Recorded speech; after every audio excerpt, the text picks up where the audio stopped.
Morning. And there we are. You have your note in case there's a question. The meeting is being recorded, or the webinar is being recorded, and we'll be sharing it onto IAB Europe's website tomorrow so that you can go back and watch. So good afternoon, everyone, and welcome to this very special edition of State of the Nation, which is brought to you by IAB Europe. Thank you for joining us from across the region as we dive into the latest trends shaping the future of digital advertising in Europe. And today's session is particularly exciting as we'll be unveiling the findings from the 2024 AdEx Benchmark Report, which is the definitive guide to digital advertisement across now 30 European markets. So we released this last week at IAB Europe's annual conference, Interact in Brussels, and we wanted to host this special session so that we could walk you through the facts, stats, and trends that are shaping digital advertising in Europe with, of course, the guide's author, Dr. Daniel Knapp. This year marks a major milestone. For the first time ever, the European digital advertising market has surpassed the 100 billion mark, reaching an incredible 118.9 billion. That's the strongest growth we've seen since 2011, excluding the unique post-pandemic surge in 2021. In today's session, presented by IAB Europe's Chief Economist, Dr. Daniel Knapp, we'll explore the drivers behind this growth, including a 16% overall increase, which Daniel will go and explain more details around this particular increase and how he's came to that, plus the 23.9% surge in social media advertising and the remarkable rise of retail media and video, which now accounts for over 50% of display advertising in 9 markets. So before I introduce the man behind the report, a couple of housekeeping points.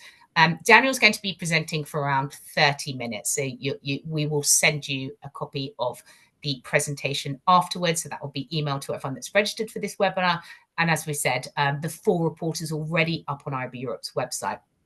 Because we're live this afternoon, we would love to take your questions at the end of Daniel's presentation. So please post any questions into the Q&A box, which you will see at the bottom of the screen. This is your chance to ask Daniel anything you need to know, including maybe his predictions for 2025 and beyond.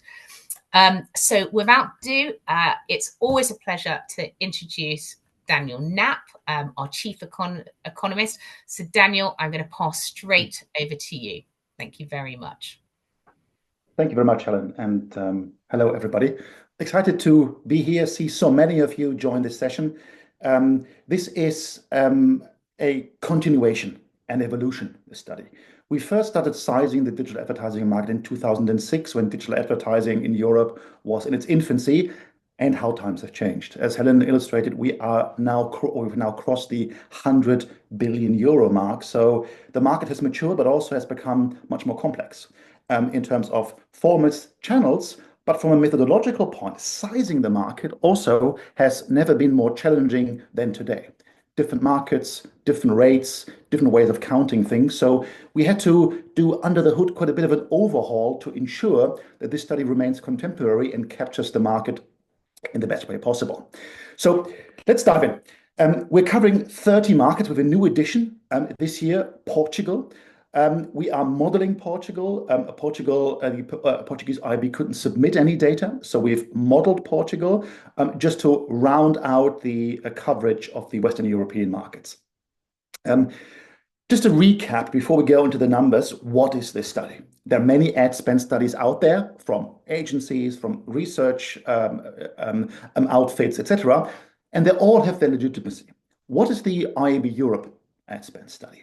Well, it's a meta study, which means it is a study that consolidates the local ad spend reports of all national IABs in the markets I just outlined. We then apply harmonization of that data to ensure that there are common rates, formats, and definitions. For instance, some report in rate card, others in gross, some in net. In some markets, gross equals net. In some markets, there's a net 1 and a net 2. So we ensure that we really have a like-for-like comparison. Our data looks at all the money ad spend arriving at the sell side. So after discounts, before agency commissions, SSP fees, etc., are being deducted. When it's direct spend, that doesn't necessarily apply. What we also do is we enrich the data. We always take the locally supplied IAB data as a foundation. It's the concrete and the scaffolding of the study. But we build it out further by comparing what's been submitted with SEC filings, with other public data to ensure that we have a solid comparison. This is in particular important as some large companies are not necessarily submitting data to all IABs. So we need to ensure that large international players are accurately represented across markets. We are likely underestimating in some markets some very large players, as this depends on how national IABs are counting things. For instance, is the billing address, are we looking at the billing address in the country, or are we looking at eyeballs in the country? But we have harmonized this as much as we could. Then we do some final modeling and also do some currency and other transformations, which, as you'll see in a second, is of particular importance in this study. There have been a few changes this year. In particular, the systematic addition and the kind of harmonized allocation of retail media ad spend. It was there sometimes in some parts of IABs. For instance, some part of Amazon spend was counted. Sometimes it was in search, sometimes in display.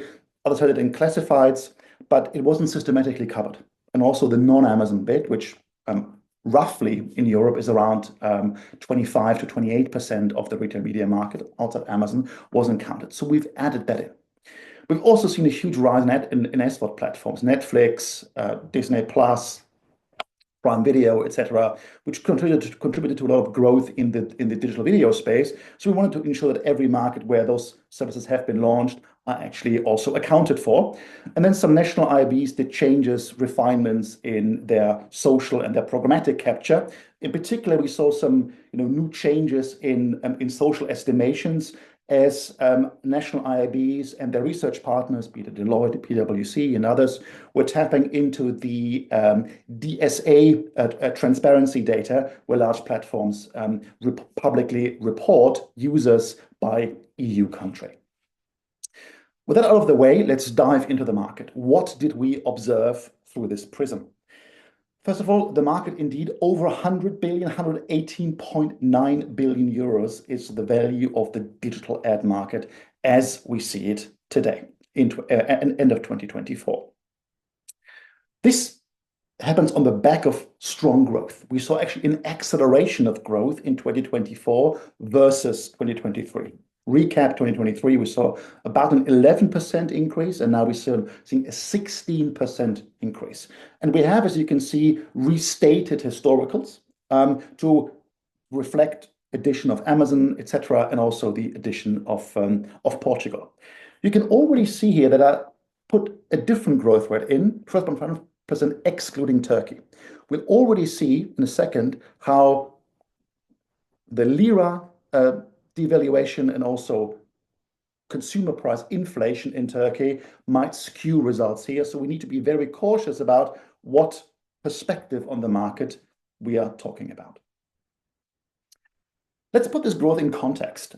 So excluding the huge bonanza of 2021, when we saw a 30.5% increase in digital ad spend, this was the strongest growth in the market since 2011, so a very long time when digital advertising wasn't that mature. And if we say excluding Turkey, it is still the strongest growth minus 2021 up to 2018. But as I mentioned earlier, there are different perspectives on the market, and in a sense, there are interpretations, and we always need to ensure that we pick the right tool, the right perspective on the market to answer the question that we want to answer. Because we're aggregating all of the data into euros, and there's local currency data available as well, and that may skew the picture. Just to recap, there were quite a few headwinds that have increased complexity of comparison. You see, in particular, Turkey inflation, you see exchange rates, and you also see changing and deteriorating economic forecasts in Europe, which structured 2024. And there are indeed some alternative truths. They're not post-truth. They're all a truth in their own right. That's very important. But there are different lenses on the market. And I want to guide you through these lenses so you can choose yourself which one is the most appropriate for your analytical objectives. I mentioned 16%. Then I mentioned 12.5% excluding Turkey. And here's a new number. So let's go through this in detail. The 16% is based on a constant currency exchange rate. So we're taking a fixed 2023 euro exchange rate and applying the growth there. Now, if our objective is different, if our objective is what is the size of the market in euro terms, if we look at it from a Euro-centric perspective, a different approach with regards to exchange rates might be more appropriate, which is we are converting 2023 local currency data into 2023 euros and 2024 local currency data into 2024 euros. That really answers the question, what was the market worth in euro at the specific time? And that would yield a growth of 14.6%. Now, with these exchange rates, of course, the dynamics in the local countries change. The growth rates we have in non-euro countries will be affected by the currency conversion. If we have a different objective and want to see what's the underlying growth, what's the local dynamic in each country, and how can we compare these local dynamics in a harmonized euro view, we're using constant currency exchange rate, constant FX, right? That gives us the underlying growth and it helps us understand how well did markets perform. This is the 16% I mentioned earlier. Typically, there's a third perspective, and we had, again, in particular in the case of Turkey, but elsewhere as well, quite considerable consumer price inflation. So if we want to sharpen the perspective further and say, what's the real underlying economic activity in the market? What would have happened if there were no currency fluctuations and there was no consumer price inflation? What's, in a sense, the underlying health of the market with all these confounding factors filtered out? Then we would have a growth of 10%. All of these are true, but it really depends on what you want to find out. We will be supplying on the IAB Europe website a table with the data in constant currencies and with a key with exchange rates and consumer price inflation. So you will be able to use the data in exactly the way that you like to. We are focusing in particular on the 16% as it is the most standard way of doing things. Just to show how things are impacted, if we looked at the 14.6%, which is another viable way, this is how the market would look like. You can really see how foreign exchange rates moderate the real growth in the digital ad market, right? We had if we look at the 2023 fixed exchange rate, 2023 data around 100 billion, an organic growth and an FX impact about 1.4 billion, kind of reducing the total market size from 118.9 to 117.5. 1.4 billion doesn't seem much, but if we apply this to the overall growth, around 9% of the total ad market growth that we're seeing is going to be driven by foreign exchange or foreign exchange choices if we say we are selectively picking and choosing which perspective we're looking at. And these impacts are unevenly distributed. Well, the average doesn't seem too large. We can really see how it impacts individual markets. So if we used current exchange rates, so the 2023 and 2024 data, the Turkish market would be reduced by 2.4 billion euros, which means 28% of the entire Turkish market volume is only due to foreign exchange effects. And in this 16% growth is hence artificial. It's an artificial currency. If we're using current exchange, this kind of corrects the market. On the flip side, due to favorable sterling euro exchange rates, the UK market in this scenario would be corrected upward. It's a large market, so you can really see the balancing here, how in total this gives a 1.4 billion. We are using, to reiterate, the 16% best practice in a lot of economic research, and many other ad forecasters are using this as well. So we're just following this tradition, and it is also the approach that we have done since the inception of our study in 2006. Now, let's get into the data. I mentioned previously in previous presentation that we really saw a roller coaster in the digital advertising market, and it's particularly pertinent when we look at quarterly data. You can really see the ups and downs, the slopes of the roller coaster.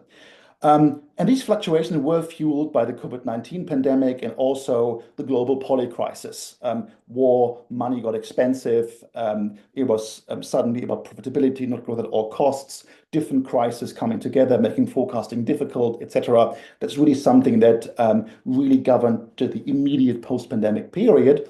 But then we saw an uptick, right? So pandemic hits, crisis budgeting, clear digital utopia. We saw this massive growth. We're in the SVOD, we're in the Zoom economy.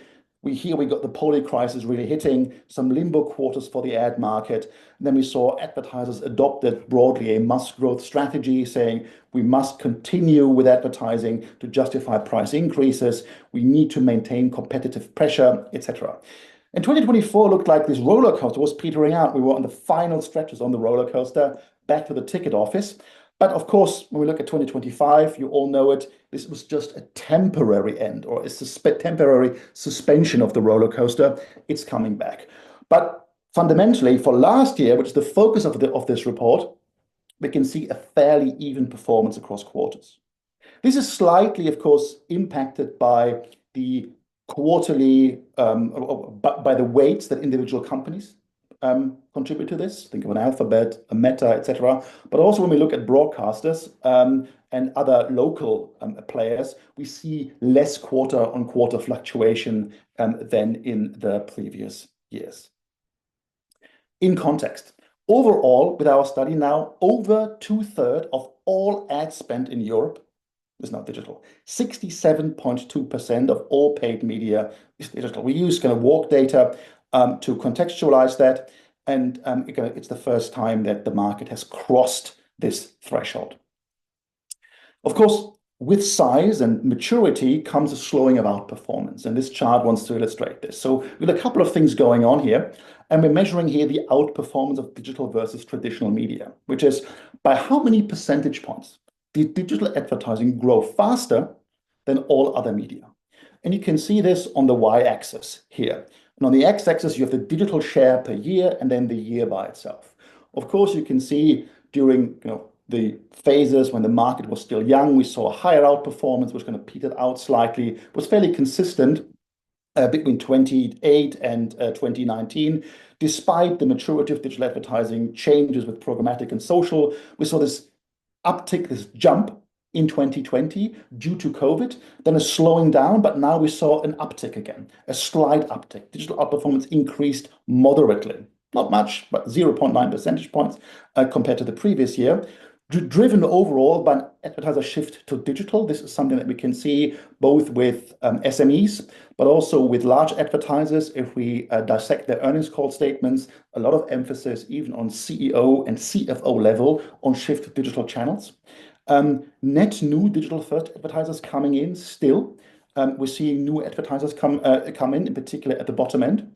And also, of course, more premium digital inventory with ongoing digital extension efforts of traditional media owners, which we'll also focus on a little bit in this report. In an international context, Europe now is around 50% of the US market, and including Turkey exhibiting similar growth, again, excluding it would slightly trail the US with 12.5%. From the overall picture, let's look at the individual countries, the 30 countries that make up the AdEx study. The market remains top-heavy. The three largest countries in this study contribute about 60% to the market total. The top 5%, 70%, and you can really see how this scales out. Top 15 markets are about 19%, and you can barely see the other markets in this chart here. And here, by the way, I chose current 2024 euros as an exception, just because we want to look at the market in volume terms, in euro terms, so it seemed more appropriate to use a current exchange rate here. 21 out of the 30 markets grew double digit. And the important thing is, it's not the large markets who necessarily grew the fastest here. Some of the mid-sized and small markets indeed have expanded significantly. If we look at the left side of this chart, we can see highlighted with a gray box the top 10 markets. And 8 of those markets are not amongst the 10 largest markets. So there is dynamism, there is catch-up in the smaller and mid-sized markets. This is predominantly happening in Eastern Europe, although we can see Poland geographically in Eastern Europe now really has characteristics of a Western European market with a fairly mature digital infrastructure, ad spend per capita that is kind of more on par with Western market and still continues with this dynamism. But if we look at other truths, the market growth would look different. If we look at price adjustments, so constant euro and consumer price adjusted, suddenly it looks different. That huge growth we see in Turkey is suddenly falling to below 20%. And as consumer price inflation was negative in Romania, suddenly Romania emerges in this scenario here as the strongest growing market. Again, always pick your metrics, pick the metrics that suit your analytical objective most appropriately. Maturity versus growth. Let's put the market in context. This is a chart we do every year as it contains so much information about the relative positioning of the market. Size of the bubble is the size of the market. On the x-axis, we have digital maturity, ad spend per capita, adjusted for purchasing power parity, and then we have digital ad growth year on year on the y-axis. And the dotted lines are the averages. You can clearly see how large the UK is and how much clustering there is at the left to mid end of the market. Now, if we dissect things, we can see some interesting things. The UK is a planet of its own, very strong digital market, strong kind of creative destruction, competition between brands in that market. But other clusters, I think, are more interesting analytically. One is we have a cluster of fairly mature digital markets that are growing in line with or even below the average rate, Switzerland, the Nordics, and also the Netherlands. Then we have some interestingly heavyweights catching up. We had in previous years an underperformance of markets like France or Germany, which were growing below the European average and which also had a maturity just below the European average. Since the pandemic, we saw a relative acceleration, and these markets have actually now eclipsed the European average. But we still see there's lots of potential in there. Talking about potentials, you can clearly see the Poland picture I mentioned earlier. It is more mature than many of the other CEE markets. And it's a market that has continued to grow strongly in recent years. And we expect it to maintain that growth given the strong consumer class emerging in the market, stable economic growth, etc. Now, potential in a different sense we can see in Spain and Italy. These are amongst the big five overall media markets, but which are fairly underweight when it comes to digital. So a lot of potential here for these markets, still not articulated, to actually grow their share and grow the overall pie of European digital advertising. Then we have the emerging markets on the right here, smaller markets, some growing faster, some not so much, where I think digital advertising growth ultimately will depend on continued GDP growth as well. If we look at digital versus other media channels now from a country perspective, we can see in 21 out of the 30 markets covered, digital is over 50%. So they are digital first markets. And we can see again, if we look at markets like, for instance, you look at Italy, for instance, but also look at Germany in the middle here, we can still see a lot of upward potential, even in some of the Austria, in some of the larger markets. From markets to formats, how did the formats perform? How did display? How did video perform? How did social perform? And for the first time, how did retail media perform across markets? Let's dive in. Formats are also a matter of definition. What is, for instance, contained in each of those formats? First, now we're separating here display from social. Those of you who followed the AdEx benchmark study for a while know that we used to have an umbrella category called display, in which social was also lumped into. That's a practice that many IABs do in their reporting, whereas others are distinctly separating this. And we now also separate it, although this social has display formats, i.e. banner formats, we think about the display market as distinct and separate from social. It's analytically more useful because otherwise we just have a very large market and dynamic spotting growth opportunities would be more difficult because this large size of social kind of, in a sense, would put a blanket over the analytical potential of the numbers. What we can see is various format changes, and they signal several market shifts. Social increased its share, in particular driven by social video. We can also see that display increased its share, mainly driven, again, by video, but more at the premium end. We can see the search market, the share has been reduced. And this is predominantly because we removed retail media from search and put it in a different category. And you can see that retail media increased, but classifieds and directories continues to be squeezed. Overall, big picture, social grew fastest, but there's only a narrow gap to other display formats. So display, excluding social, but including video and audio, 18%, social 23.9%, then search, then the classifieds and directories. And the growth in display was really due to video. And in here, by the way, we have put retail media back partly into search and partly into display for an aggregate view. Within the display category, how do things look like? Video now dominates growth in the display category. Overall, we can see kind of, in a sense, traditional display, banners, native, etc., grew around 14.1%, which seems strong given last year we said it's a market that is slowing significantly. But if we exclude Turkey, we can see this is confirmed around 6.3%, excluding Turkey. Video, so everything in display that is in-stream and out-stream grew by nearly 25%, around 20%, excluding Turkey. Then we have an audio market which crossed the 1 billion threshold for the first time, with a slowing of growth versus previous years, but still double-digit with around 18%. Let's double-click on video. Outside social, video exceeds 50% display share in only 9 markets. So there is still a lot of scope here. Many markets are around the 30%. But we can see that it's a huge mix of markets in which video is so dominant. Ukraine, Greece, Netherlands, Switzerland, Slovenia, Italy. So markets of varying degrees of maturity.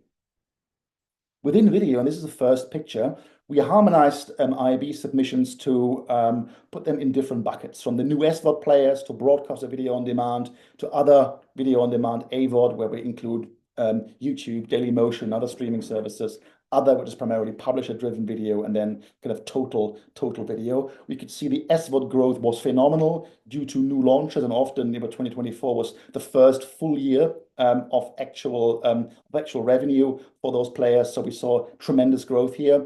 Interestingly, BVOD as well, nearly 30% growth, demonstrating that not all growth in digital advertising goes to large international players. Yes, of course, partly it's diversification, so just moving linear TV spend over, but also some net new spend. And these numbers are also reflected when we look at the earnings calls of large broadcasters. For instance, recently, ProSiebenSat.1 reported that their joint video streaming service grew by around 27%, supporting those figures. In audio, we see 2 trends. We see a podcast trend and another trend. Overall, again, over 1 billion euros right now. Podcast growth used to dominate, but we're now seeing a narrowing between podcast growth and other growth. Podcast is and remains a strong monetization opportunity, in particular host-read ads, ads that have branding potential, that have that feel authentic as the podcast host is reading them out. But typically, you only read podcasts once. There's a limited automation, so we can see kind of, in a sense, the remonetization of music and other assets through also automated means, dynamic creative optimization, etc. in the audio market is being made visible in the numbers, and we're seeing a fairly stable growth in the other segment versus a slowdown in podcasts, which might also be owed to changes in consumption post-pandemic. Digital audio doesn't stand on its own. The markets that are dominating here in terms of share are very different from the typical markets of high digital maturity that you saw earlier in this study, indeed with Belgium, Spain, and Ireland in the top 3.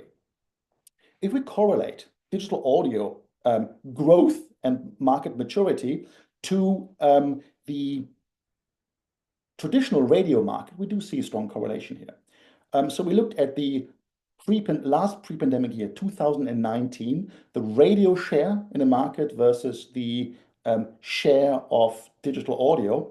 And we can see that traditionally, strong radio markets are strong digital audio markets. Talk about programmatic infrastructure. We saw a slowdown in programmatic in 2022 to kind of single-digit growth. We saw a re-acceleration, and kind of more than doubling of the growth in 2024. Not as strong, again, excluding Turkey, very important here, reaching about 15.5 billion. This is excluding social, very important. If you look at some numbers, e-marketer numbers or numbers from some national IABs, you see very large numbers of programmatic. But this is, in a sense, it's nearly all automation. We don't think those numbers are analytically useful because, again, social obscures the picture. We really want to see everything that is being transacted via the so-called open internet, via DSPs and SSPs. But programmatic growth was highly uneven between countries. We saw strong growth in some markets, in particular markets that are still kind of lower digital maturity or that are catching up rapidly on programmatic, like Poland, like Hungary, like Serbia.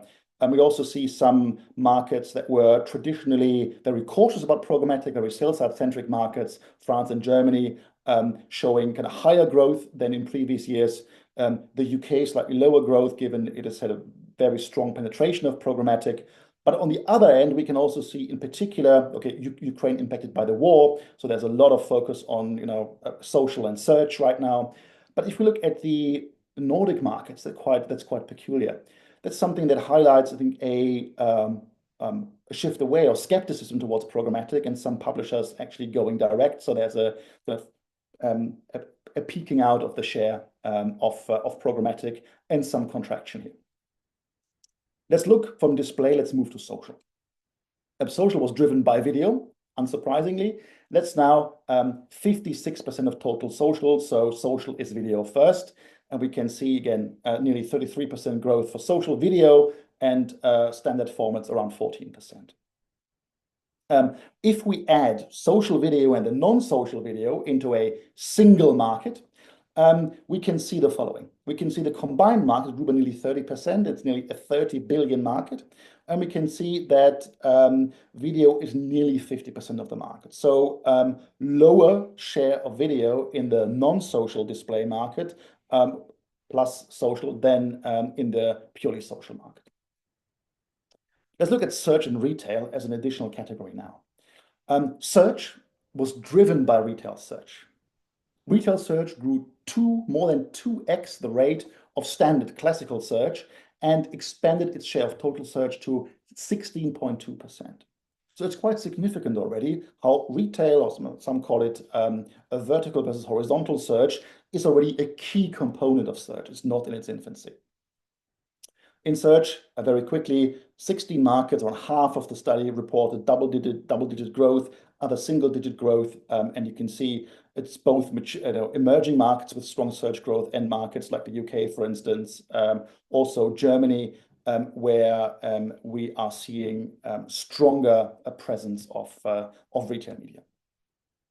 Talk about retail media. Overall, retail media, we're looking at the combination of display and search. So in the totals, there's a display part and there's a search part. We're excluding offsite, so to ensure that we're not double counting anything. The vast growth is in search and not so much in display. It's changing slightly, but it makes sense. That sponsored product ads would count as retail search. That's usually the first port of call for retailers. It's the most standardized way and the easiest way of monetizing inventory. Display, adding video assets, adding checkout ads, that's more complicated and is often the second wave of building a retail media revenue stack. You even see in some markets that are not as mature in retail media, a flat display market, which is because some retailers are or have previously more acted like publishers. They sold display ads programmatically, but they weren't really tied to the SKUs on their website. So they haven't really acted fully as retail media. So as they're in the process of transition, that's also impacting the display rates. Let's summarize. What did we see? Key growth drivers, SVOD, new entrants in the market, social video extremely strong. The BVOD numbers show that local and national players have a key role to play in digital advertising. That retail media continues to grow strongly, but that video really stole the show this year. Audio continues to grow, but from a small base. The non-premium AVOD market is showing a significant gap towards BVOD, and we can see the kind of classifieds market and display standard market grow predictably below the European average. A small view to 2025. There are new studies out. You see it in the press every day. We'll provide a more substantiated and more detailed outlook in the second half of this year. But we can see that the roller coaster, the temporal kind of respite that we received was short-lived. If we look at some economic indicators like the Global Economic Policy Uncertainty Index, which looks at do forecasters, policymakers agree or disagree on the future trajectory of the economy, we can see in key phases like dot-com crash, Lehman crisis, jumps. And now we can see with the tariffs what's happening. We see it at record levels. We just picked this data just right before the launch of this study. Now with EU tariffs looming or maybe an agreement coming, who knows, that uncertainty might go down again. But we can see it's a market condition that really favors short-termism and not long-term brand building. And we're expecting an overall more conservative outlook for digital advertising. Weak economic environment paired with the overall maturity of digital advertising that we're expecting around a 6.5% forecast. And I'm not including here any additional currency inflation or surges in consumer prices in Turkey. If you look at Q1 results of the publicly listed platforms for Europe, for instance, or broadcasters, we can see the slowdown versus 2024 confirmed. And given there are no really favorable comparables in the next quarters in the year, we expect this trend to continue. And with that, thank you very much for joining. I hope you enjoy the report. If there are any questions you have, feel free to reach out, and back to Helen. Thank you so much, Daniel. We've getting a couple of questions coming in, but before we go to those, can you sum up the 2024 report in one sentence, one or two sentences? What would be the highlights? How would you describe the year? I'd say re-acceleration with caveats. So we did see an improvement versus 2023, but we need to really acknowledge that a lot of that growth is to currency and consumer prices. And I caution anyone to celebrate these results too easily. Perfect. Okay, so that leads us on really well to the first question, which is asking, they're curious to which factors are driving the 2024 market growth on a macro level. Was this budget increases, budget shifts to digital? And they're also commenting the fact that Temu has significantly cut back on spending 2024 in Europe, which is one of the drivers in 2023. Yeah, I mean, just on the Temu point, I think we saw it recently how kind of Temu went dark in the US, and it was a kind of wonderful, in a sense, a counterfactual to the kind of economic value of digital advertising. And I think one analyst posted a kind of correlation between Temu ad spend that were mainly Google Shop and Temu App Store ratings, and you saw kind of a near perfect correlation. It could, so when we look at the overall macro drivers, we saw that despite the economy, in a sense, if we look at the economic data being weaker in 2024 than 2025 forecast, we saw stronger growth. And I think part of it is that GDP isn't, of course, a perfect predictor of ad spend. We know that other competitive dynamics, which some call creative destruction, or a combination of how intense are firms competing, what's really available in the consumer wallet is driving things. And we had a fairly weak market, so there is, in a sense, also that comparative impact versus 2023. Where did spend come from? We saw some net new advertisers coming back, in particular on the SME side.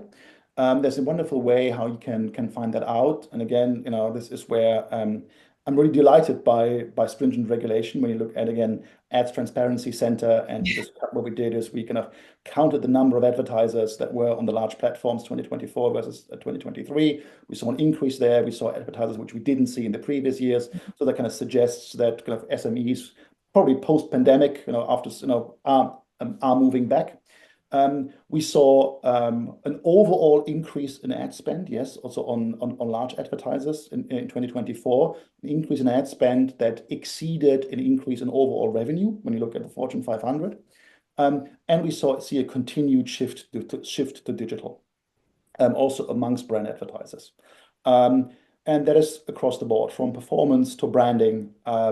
And in particular, as companies are digitizing overall, suddenly advertising doesn't necessarily sit out there as a silo so much, but it's integrated more in overall company digital transformation processes. This is good and bad news in a sense. It's good news for digital advertising overall, but this, in a sense, financialization of advertising might also lead to an exaggeration of short-termism at the expense of brand advertising. So this is something I think to be cautious about. Great, thanks, Daniel. And got a good question here. What is your advice, main message for countries situated in the potential zone that you showed before? It's an interesting one. So I think one of the key thing here is traditional media owners finding a way to opening up to digital advertising without cannibalizing core revenue, which is a very tight balancing act. It's not based on ignorance; it's based on a deep and sound understanding of the market. But I think the sales side in some of those markets being more proactively digital, trying to shape the market together, coming together with a unified front, a unified broadcaster alliance or something like this, could further push digital. And then also I think stronger promotion around SMEs and non-traditional advertisers, regional advertisers. We see in particular in Spain and Italy, lots of regional advertisers to understand the benefits of digital. And were there any markets that particularly surprised you, either positively, like the ones that had accelerated, or that you didn't see growth? What was the biggest surprise? A few. Of course, there is, if you exclude programmatic, the ongoing resilience of the Ukrainian market, which shows that despite everything, life goes on. Yeah. And the other bit, I think, is the Polish market. So I mentioned it a couple of times in my presentation. We're seeing the Polish market as in combination of size and growth, detaching itself from the rest of the European market. It's fairly sizable now, but it's growing stronger than you might expect based on the size and the maturity it already has.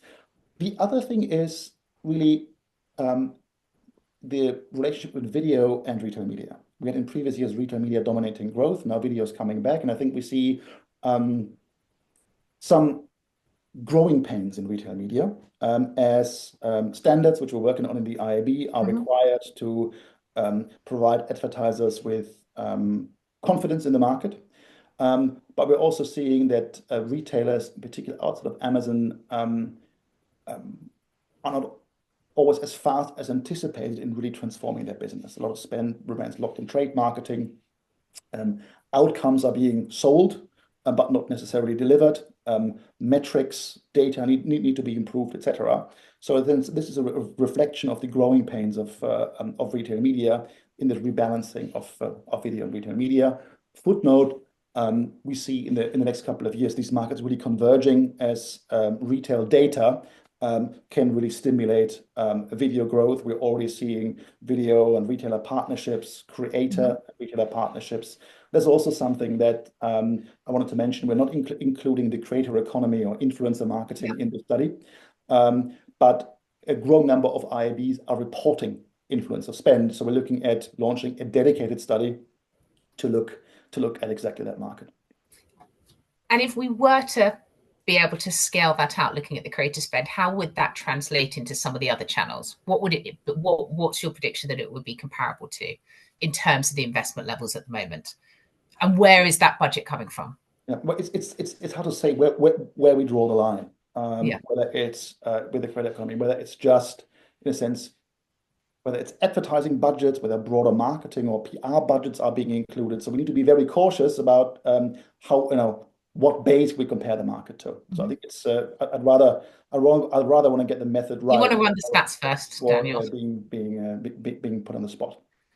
Okay, and then a question here about any thoughts on the correlation of your outlook with annual reports of large advertisers. I know that you are always looking at different earnings reports. Any correlation you're seeing? Yeah, I mean, the thing is, large advertisers, they report global spend and not in a consistent manner. So some, Unilever doesn't even mention it. I think it's Unilever or P&G, doesn't even mention it every quarter. Some are lumping it into SG&A, others call it advertising and promotion, others call it marketing, others call it advertising.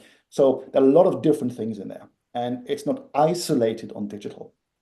But we are doing two things. So we are pulling the total advertiser spend as they are reporting it, within their reporting framework, and we're also looking at their forward-looking statements and qualitative comments that they're making on their earnings calls. So we looked at a large language model to analyze the earnings calls and find patterns and isolate those.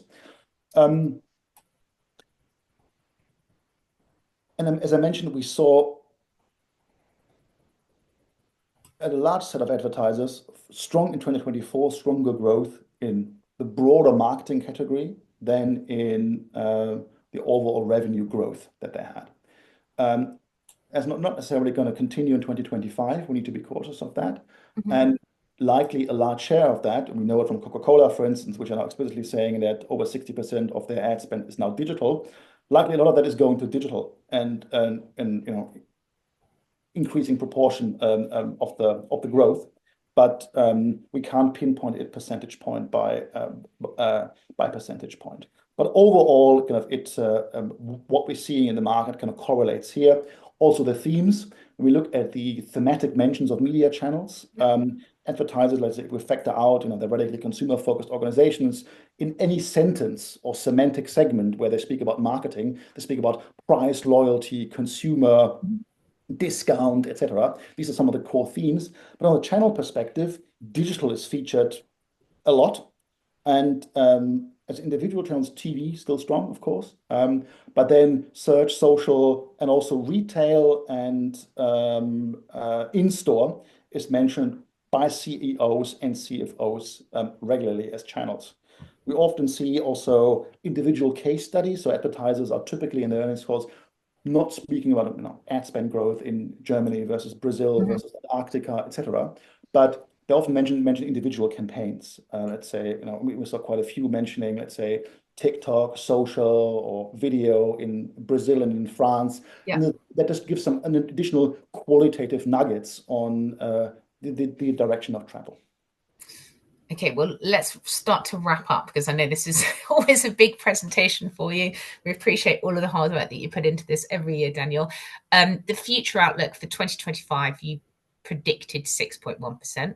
I remember last year when we sat here, you predicted 10.1% for this year.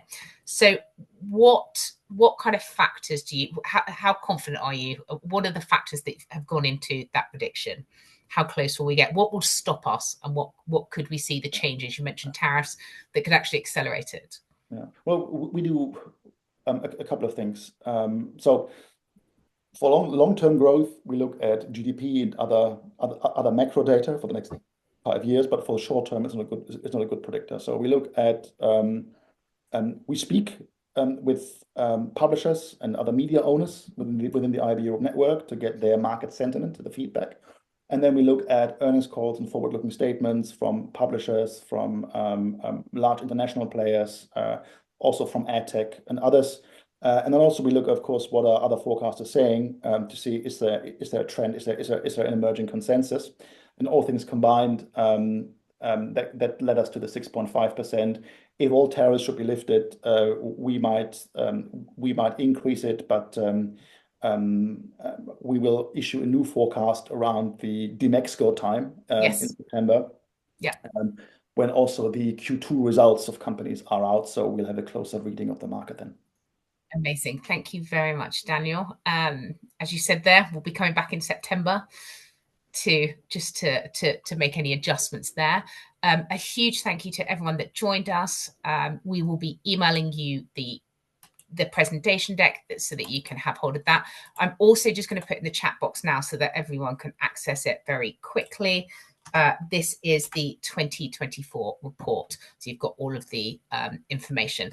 And just a couple of upcoming events. If you want to hear from Daniel again, next week we're launching a new series. It's called IAB Europe Explores, and this one's actually going to be focused on AI. And Daniel's going to be doing a session with James Murray from Microsoft, where they'll be talking about how AI is transforming audience engagement. So you've got a QR code.